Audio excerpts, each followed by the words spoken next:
warahmatullahi wabarakatuh. Waalaikumsalam warahmatullahi wabarakatuh. Selamat siang sahabat pemirsa. Alhamdulillah pada siang hari ini kembali lagi bersama kami podcast Pondok Pesantren dan Hikmah Pekanbaru bersama GR Production. Sahabat, pada siang hari ini kami telah kedatangan tamu yang luar biasa dari kelompok kerja Semartas Kota Pekanbaru. Selamat datang kepada Bapak Anang, kami ucapkan di Pondok Pesantren Hikmah Pekanbaru. Kemudian kepada Bapak Hendrizal, selamat datang Pak di Pondok Pesantren Hikmah Pekanbaru. Pemirsa, pada siang hari ini kita akan berbincang-bincang santai mengenai topik hangat sekali yang telah lain daripada yang lain. Ini kedengarannya akan sesuatu. Biasanya kita dengar nih KB itu perempuan, Pak. KB itu perempuan, ini laki-laki ya? Ini laki-laki yang ber-KB. Maka apa ada bermasalah nanti ini kan? Salah sekali. Maka harus kita gali nih, harus kita gali. Kenapanya ini? Kenapa? Iya. Kenapa mau gitu kan?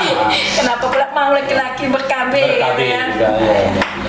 Mungkin untuk pertama kami minta ini proses atau kenapa bisa terbentuk kelompok kerja dari kelompok Semartas tadi. Baik, terima kasih. Kami telah dikasih kesempatan waktu untuk podcast pada sore hari ini. Ya, kami perlu sampaikan bahwa Semartas Sejahtera itu berdiri sejak 14 Oktober 2022. Di mana ini merupakan hasil diskusi dari tokoh masyarakat, penyuluh KB, PLKB, dan Ibu Lurah waktu itu. Di mana memang kami tergabung ke dalam kelompok Kampung KB. Sehingga kami melihat bahwa permasalahan di lapangan kalau KB ini pada umumnya perempuan. Iya. Namun demikian kita tidak harus menumbuhkan hal ini semua kepada perempuan. Tentu laki-laki juga harus bisa berperan. Karena selama ini kan taunya ya kalau urusan KB itu urusan perempuan, tidak ada laki-laki taunya beres. Nah, itulah kami merasa terpanggil bahwa kelompok KB Semartas Sejahtera ini harus berperan aktif kepada masyarakat. Nah, kalau tentang KB pria sebenarnya penggunaan kondom dan vasektomi. Nah, terkait nanti masalah vasektomi akan dijelaskan lebih detail oleh Pak Hendrizal sebenarnya. Nah, perlu kami terangkan sedikit bahwa vasektomi intinya bahwa kita tidak membunuh ularnya, tetapi kita hanya membunuh bisanya. Ularnya tetap hidup. Nah, ya, itu kira-kira mungkin singkat dari kami. Mungkin ada hal-hal yang bisa didalami lagi. Oh iya, ini Pak Anang ya? Ya. Terima kasih Pak Anang telah bisa hadir di Ponpes ya, Ponpes Darma. Kami sengaja mengundang nih Pak Anang karena ini salah satu isu yang menarik ya. Nah, isu yang menarik kok tiba-tiba aneh dengarnya kan, laki-laki ikut KB gitu. Padahal urusan perempuan. Padahal urusan perempuan selama ini kan. Jadi ini kalau Pak Anang sendiri KB-nya kondom apa vasektomi nih? Kondom, Pak. Kondom milih vasektomi. Karena memang kalau yang vasektomi belum mendapat izin dari istri, jadi memang masih kondom dulu. Nanti perlu izin juga. Harus izin ya. Oh, berarti ini istrinya merekomendasikan untuk nikah kembali nih. Kalau pakai kondom kan kemungkinan besok bisa punya anak kembali kan? Kalau ada istri. Oh, bagus juga. Tapi istri nggak tahu nih. Atau dibohongin dah istrinya? Harus tahu semua, Pak. Kita nggak, mana tuh dibohongin istri nggak? Pakai kondom aja, jangan vasektomi ya. Jadi kita memang sengaja nih ya Ustazah Tengku ya. Jadi suasana ya rileks aja gitu kan. Kadang ini cerita orang dewasa juga ya, tapi ini ada santri yang dengar, tapi enggak apa-apa. Masalah pelajaran untuk pelajaran depan. Jadi untuk Pak Adrizal kami mau bertanya juga nih. Ya. Sebagai seorang motivator tentang KB pria, di samping itu juga ini lebih jauh lagi nih ya. Nih kalau Pak Adrizal ini vasektomi ya. Ya, saya vasektomi. Vasektomi. Jadi kami cuma ingin juga bertanya pengalaman Bapak dan mengapa memilih vasektomi gitu. Oke Pak, sebelumnya perkenalkan ya, nama saya Rizal. Saya anggota kelompok KB Semartas pimpinan Pak Anang dan juga saya sebagai motivator ya. Pertama kali awalnya Karena istri saya Pak nggak bisa ber-KB awalnya. Jadi pertama istri pernah coba pakai implan, terus juga pil KB, datang bulannya tidak lancar, terus datang bulan terus menurun. Jadi nggak bagus Pak untuk kesehatan dia gitu. Jadi timbul nih niat dari diri saya kan, saya carilah apakah ada cara KB yang lain gitu, untuk supaya bisa istri ini sehat juga gitu Pak. Terus saya searching di media sosial, kebetulan jumpalah dengan kelompok KB Smartas dan ikut juga gitu kan Pak. Terus juga bertanya-bertanya juga sama dokter-dokter, sama penyuluh pil KB gitu untuk masalah vasektomi. Dan saya bicarakan sama istri saya, alhamdulillah istri saya setuju gitu untuk melakukan vasektomi. Jadi mungkin selama ini vasektomi itu pikiran pria mungkin banyak yang keliru gitu masalah vasektomi ya. Vasektomi itu katanya, mungkin kata teman-teman saya, cara operasinya tuh melalui, mohon maaf ya, mungkin ada ya, mohon maaf ini untuk pelajaran ke depan aja, mungkin melalui batang penis tapi tidak Pak, itu vasektomi itu kita lakukannya tuh di buah zakar. Di buah zakar nanti disuntik 2 kali sampai 3 kali, terus kemudian dibolongi sedikit aja Pak, sedikit untuk mengambil tali spermanya Pak. Dan tali sperma itu bukan diputus tetapi diikat. Diikat. Nah kalau diputus kan itu betul nggak bisa punya anak sama sekali kan Pak. Kalau misalnya diikat masih bisa kita kemungkinan punya anak kalau suatu saat nanti kita nikah lagi. Bukan nikah lagi sih. Kalau misalnya nanti sama istri punya anak lagi gitu. Tapi itu tidak ditanggung BKKBN ya nanti. Asik juga tuh ya. Iya, Pak. Kalau ngelayangin enggak bakalan merasa kan kawan. Jangan sampai seperti itu Pak. Jangan sampai seperti itu ya. Kita kan melakukan ini demi istri kan Pak. Kebahagiaan keluarga. Ya kan. Kalau seandainya kita menyeleweng itu ya berarti keluarga kita kan bahagia lagi Pak. Kan enggak produksi. Iya, walaupun nggak produksi kan kita tuh pengennya untuk kebahagiaan keluarga. Kalau soal yang menyeleweng itu tuh kan udah, itu tuh kan resiko kita nanti Pak, kayak mananya gitu kan. Ya.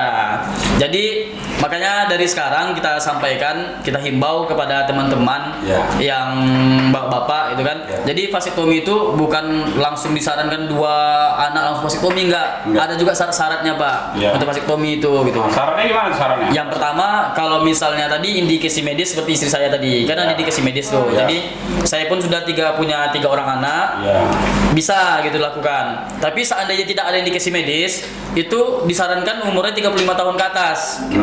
Ya, dan udah punya 3 orang anak atau lebih untuk vasektomi gitu. Jadi nggak sembarangan juga, nggak langsung bisa vasektomi gitu, nggak. Jadi ada syaratnya. Izin istri juga. Izin istrinya paling utama. Jadi harus izin istri nih ya. Ya, Harus izin keluar istri. surat izin istri. SII namanya. Ya. Itu yang mengeluarkan izin istri aja. Ya, istri. Yang nada tangan itu. Iya. Di atas materai. Iya. Di atas materai itu ya. Iya. Tapi ini yang nanya nih, cerita dewasa nih. Iya. Pertemuannya kayak mana nih?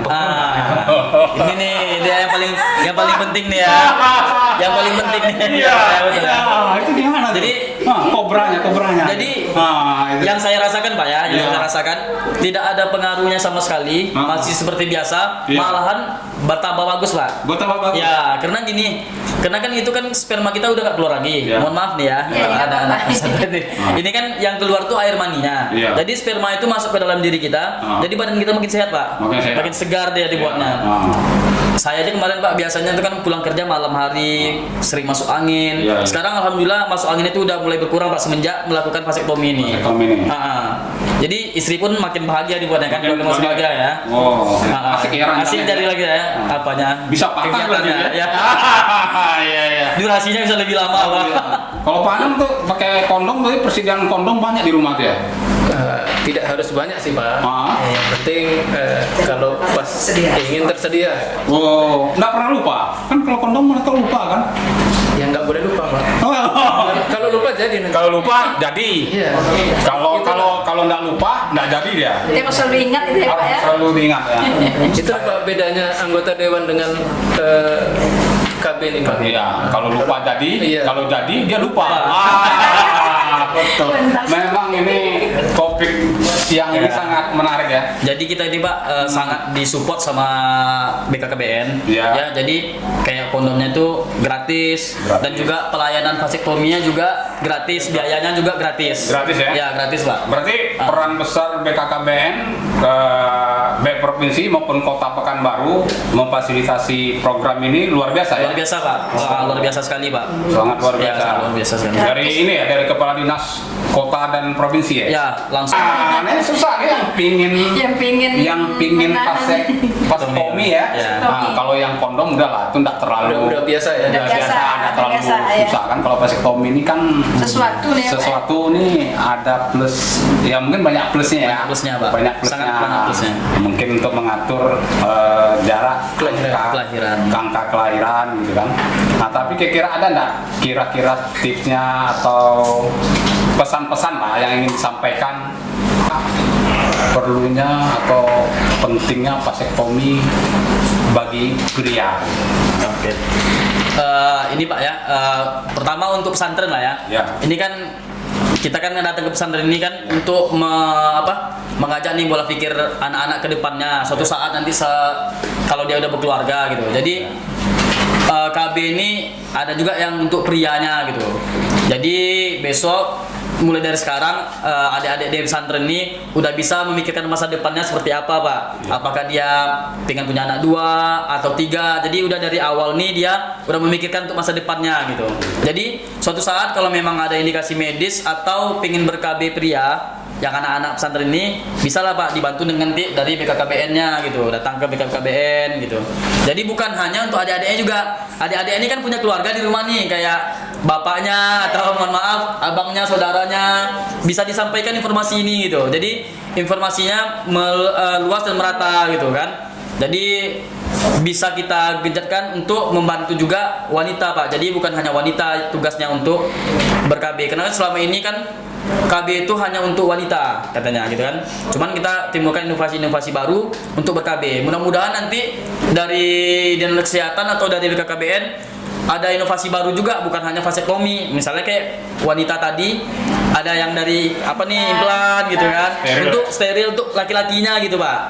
Nah, mungkin ada inovasi lagi gitu kan, udah diteliti lagi sama Dinas Kesehatan dan lain-lainnya untuk bisa gitu. Jadi bisa juga tidak hanya dari vasektomi gitu. Jadi tidak menimbulkan efek samping gitu. Kalau untuk vasektomi sama sekali memang tidak ada efek sampingnya. Malahan bagusnya lebih banyak gitu untuk vasektomi. Mungkin itu dari saya Pak. Mungkin dari Pak Anang datang lagi. Iya, Pak Anang ya. Jadi perlu kami tambahkan ya. Jadi intinya vasektomi tidak membuat kucing semakin merau-merau, Iya. tidak semakin ngeong-ngeong gitu ya. Ya. Nah, kami juga sampaikan bahwa untuk masyarakat Kota Pekanbaru bagi yang ingin berkonsultasi, komunikasi bisa bersama kami di kelompok KB Pria Semarta Sejahtera. Alamatnya di mana nih? Kalau Di Kelurahan Umbansari, Kecamatan Rumbai, Kota Pekanbaru. Kota Pekanbaru. Semarta Sejahtera artinya smart, aman, sehat, dan sejahtera. Oh, bukan ada smart tuh S-nya apa, M-nya Bukan. apa? Bukan. Operasinya tuh nggak sakit sama sekali, lebih sakit sunat daripada operasi ini vasektomi gitu. Lebih sakit sunat. Sakit sunat karena cuma Pernah sunat ini? Iya. Karena prosesnya dari awal sampai akhir kita operasi itu palingan 10 sampai 15 menit. Iya. Nggak lama. Tuh kerjaannya. Untuk penyembuhannya? Penyembuhannya kemarin biasanya kalau orang melakukannya 3 sampai 7 hari. Cuman saya kemarin 1 hari alhamdulillah sudah hilang. Sakitnya udah nggak sakit lagi gitu Pak. Memang nggak sakit gitu. Udah bisa efektif 1 hari? Ya. Berarti Malamnya bisa. hari kedua udah bisa. Ya belum bisa. Belum bisa. Ini mohon maaf, ini dari dokternya bilang dari dokter Irwan Chandra itu mohon maaf 30 kali kita melakukan hubungan badan sama istri kita harus pakai kondom dulu. Oh. Setelah itu Ya. baru kita bisa lepas. Oh. Karena masih ada sisa-sisa spermanya nanti di luarnya, di ujung-ujungnya gitu. Jadi masih aman gitu. Penting Ya. vasektomi itu ya aman. Ya. Ya, sorry ya. Jadi prosesnya. Ya. Mungkin nanti di penghujung mungkin kapan bisa kita sosialisasi di guru pondok nih Pak. Iya. Ustadz-ustadznya. Ya betul. Untuk Eh, program ya. ini gitu. kita bersedia Pak untuk memotivasi dan mensosialisasikan pada ustadz-ustadz atau adik-adik yang lainnya. Nanti kita atur aja Pak kapan bisanya Pak. Ini rasanya kalau sesama ustadz menarik nih. Iya betul Pak. Seru nih kayaknya. Bisa Seru tambah nih. 3 ya kan? Tambah 3 tapi udah Iya. tambah ekornya. Iya. Iya. Saya ustadz-ustadznya kan Pak. Iya. Ya. Ini sangat Di sini sangat, kan. sangat meriah. Terima kasih. Iya. Terima kasih Ustaz Dulu ya. Ya. Jangan Ustaz Dulu cukup ya rasanya ya. Cukup ya Pak ya, bincang kita siang. Ya hari siap ini. cukup. Salaman lah kita dulu ya. Oke, Terima kasih Pak ya. terima kasih banyak. Aduh, Oke, terima kasih banyak. Semua sukses ya. Ya. Oke, terima kasih banyak. Oke. Hah? Cross. Closing. Baik sahabat JR Production, alhamdulillah telah selesai bincang-bincang santai kita bersama kelompok Smartest Kota Pekanbaru. Demikian mungkin podcast kita siang hari ini sangat bermanfaat, mudah-mudahan berkah bagi kita semua. Demikian, sampai jumpa di lain waktu. Wassalamualaikum warahmatullahi wabarakatuh. Waalaikumsalam. Kondom, oke. Vasektomi mantap. KB Pria keren.